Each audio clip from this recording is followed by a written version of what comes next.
Hi folks, I'm Rodrigo Sales from Untamed Angling, and in this video we will talk about the best flies for giant peacock bass in Rio Morié. We'll cover all aspects of the best flies we use when you want to catch a big one.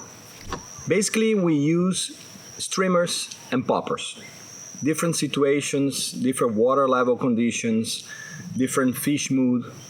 We need to be ready and prepared for the right flies. So basically what I recommend, first of all, hooks. We need very good sharpened hooks, 3/0, 5/0. It's very important that we tie the fly and leave the gap open for a big peacock bass. That's why we need to use a big hook, and also a 3/0, 5/0 hook let the fly sinks better. So you check that all the time.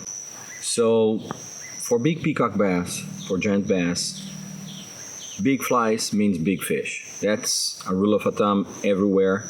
So this kind of fly, this size of fly, it's the right one when we aim big fish.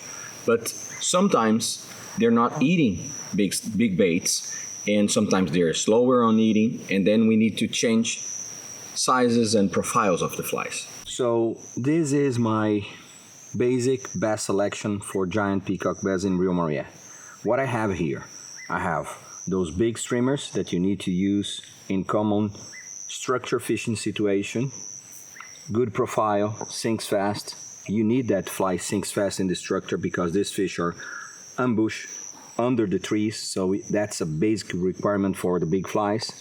Then also we have a favorite, the game changer, that moves a lot when you fish in the lagoons. Some smaller patterns are really important. Black flies I use a lot, especially in the nest.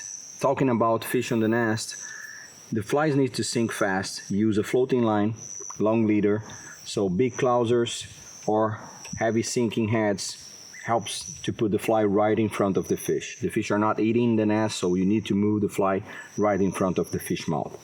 Then we go to some flies we use when the fish are deeper in the lagoons.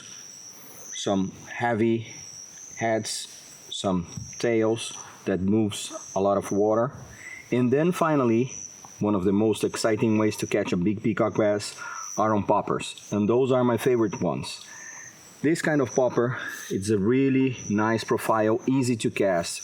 Remember, a big hook, and makes a lot of noise, a lot of splash in the water when we are popping. Also, we need use some different ones that sinks a little bit when you pop, and having a smaller one when you're trying to catch some butterflies.